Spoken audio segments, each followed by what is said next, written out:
La ilaha illallah Muhammadun Rasulullah. Baik, ini sahabat Buya dimanapun berada, ke sahabat virtual lagi ada Billy Yusuf, barangkali masih bisa bergabung. Pak Billy Yusuf bisa tersambung dengan kami, silakan Pak. Iya. Pak Billy Yusuf dari mana nih Pak? Sebentar. Iya. Iya. Bisa dengar suara saya? Ya, jelas. Terdengar Pak. Jelas ya. Assalamualaikum warahmatullahi wabarakatuh, Buya. Ya, waalaikumsalam warahmatullahi wabarakatuh wa maghfiratuh. Iya. Pak Billy dari mana ini? Pak Billy dari mana? Di London sekarang. Oh, ada di London. Alhamdulillah. Dari Lombok. Oh, Lombok, ya. Tapi saya sudah 11 tahun di London sama keluarga, alhamdulillah. Iya. Dan saya sudah beberapa mungkin beberapa bulan terakhir ini mungkin sudah mulai mengikuti Buya. Tapi baru kali ini bisa nyambung. Ya, terima kasih. Biasanya nonton live Buya aja di YouTube.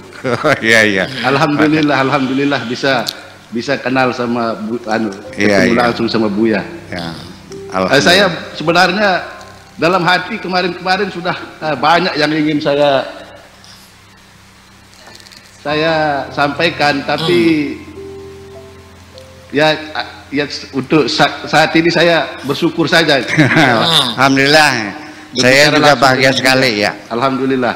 Saya minta izin Buya supaya apa yang saya dapat dari live Buya di YouTube supaya Buya meridhoinya buat saya. Amin ya, insyaallah. Saya juga senang sekali. Iya. Saya bersama Buya. Kemarin kebetulan untuk yang puisi Buya ini kebetulan minggu kemarin tanggal 26 saya mengikuti juga virtual Zoom sebuah pembahasan baru tentang Jalaluddin Rumi, puisi-puisinya Jalaluddin Rumi yang di Masnavi oleh Dr. Alan William dan Dr. Karim Haqqani.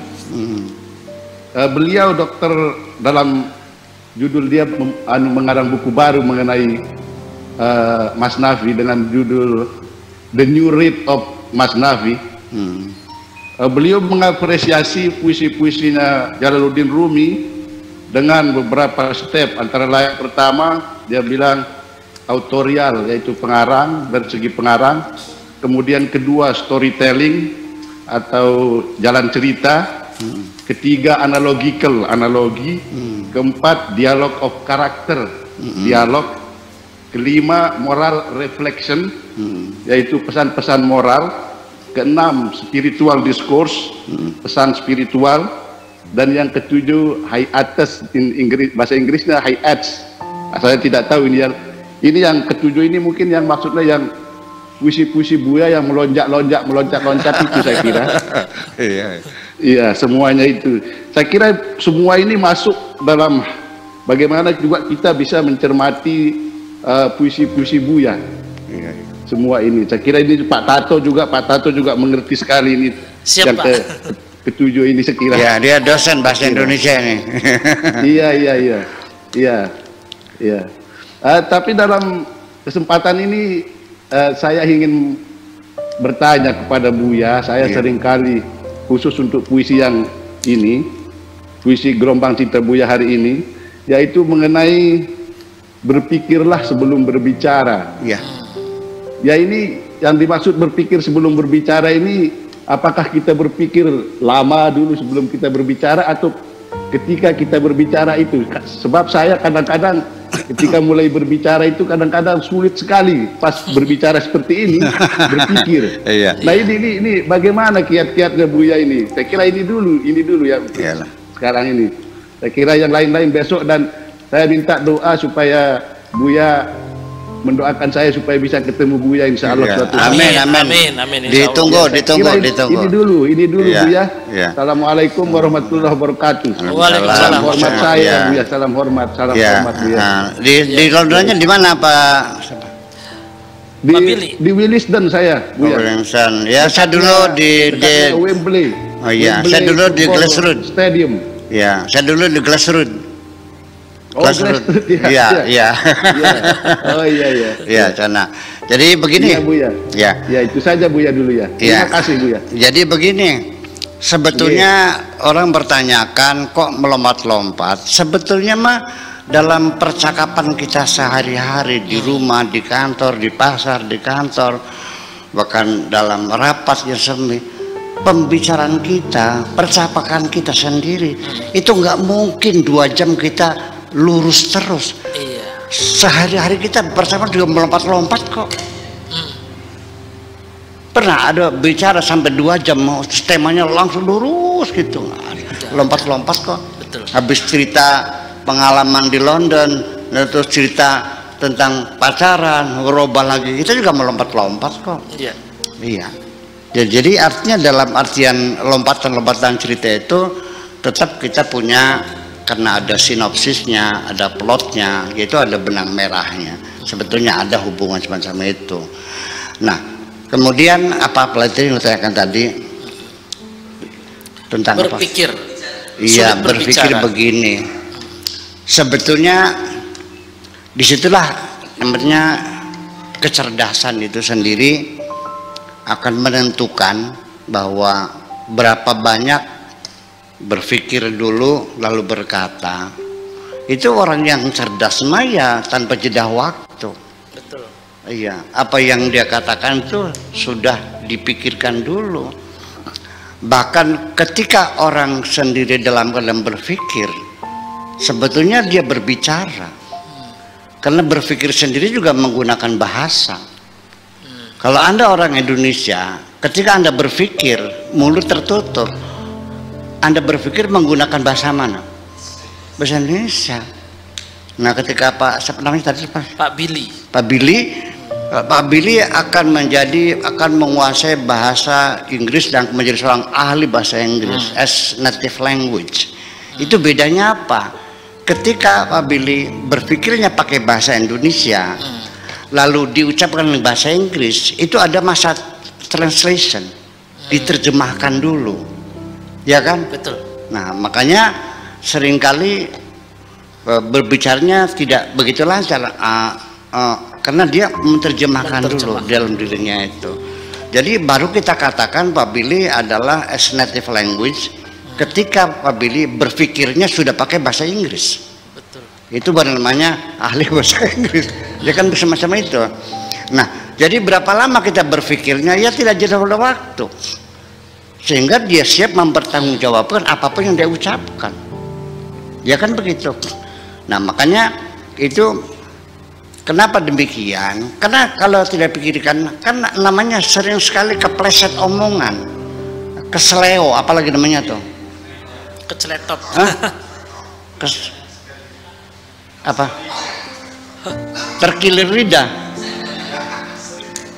Ya kan banyak. Ini kita pertunjukan di YouTube, di TV, di berita, orang banyak salah ngomong kan. Iya. Nah, makanya saya lebih menganjurkan kalau orang itu memang salah ngomong, ya segera minta maaf aja, selesai kok.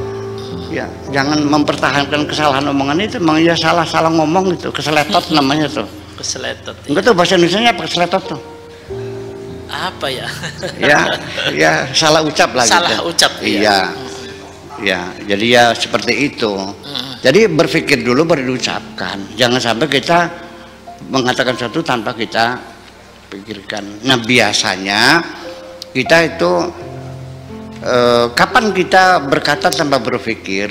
Biasanya ketika kita berbincang-bincang dengan teman yang akrab sekali, dengan istri, dengan anak, dengan teman akrab sekali, itu kadang-kadang kita dalam orang bersenda gurau kan gitu, saling ejak mengejek kan begitu tuh. Itu kan tanpa berpikir. Iya. Dan tetapi kenapa demikian? Makanya Anda belum menjadi sahabat akrab saya.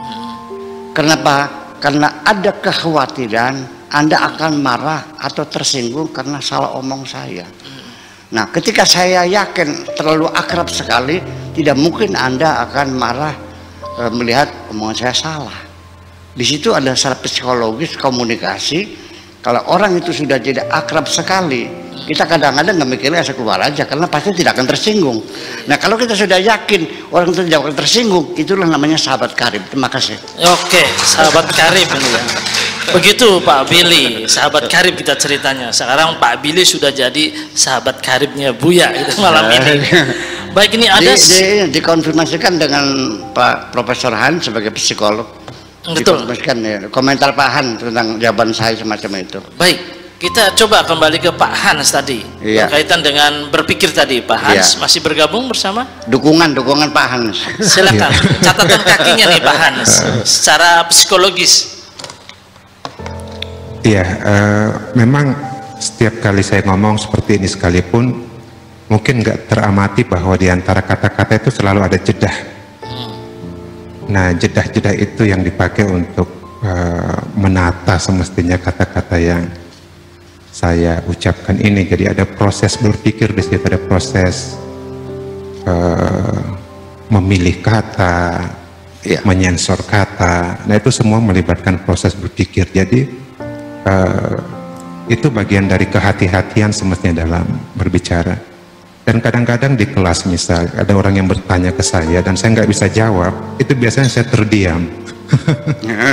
Nah, di situ ada proses untuk berpikir apa yang harus dikatakan. Jadi meskipun saya terlihat berbicara mengalir seperti ini, tapi ada jedah-jedah kecil di situ, sehingga kadang-kadang orang yang terbiasa berdiam diri itu semestinya melatih diri untuk betul-betul berpikir sebelum berbicara. Itu secara alami semestinya, karena mereka sudah sangat familiar dengan diam, dan dalam kediaman itu ya seperti yang sering kali Buya tekankan bahwa selalu ada dialog dengan diri sendiri, ada proses berpikir ke dalam diri kita sendiri. Saya kira itu jadi proses berpikir itu bagian normal dari ketika kita berbicara. Saya kira itu aja Buya yang bisa saya tambahkan. Iya, berpikir itu normal sebelum kita berbicara. Jarak antara kita berpikir sampai menuju menjadi ucapan itu bisa 1/10 detik lah barangkali. Ya, hampir tidak ada beda. Ya. Itu untuk orang yang cerdas. Seperti kita melihat Donald Trump berpidato karena Amerika sama Indonesia. Itu kan sepertinya tidak ada jeda waktu, pernah ada itu sekian 1/10 detik ada bedanya. Seperti itulah. Jadi katakan tanpa jeda waktu itu sebetulnya ada. Tapi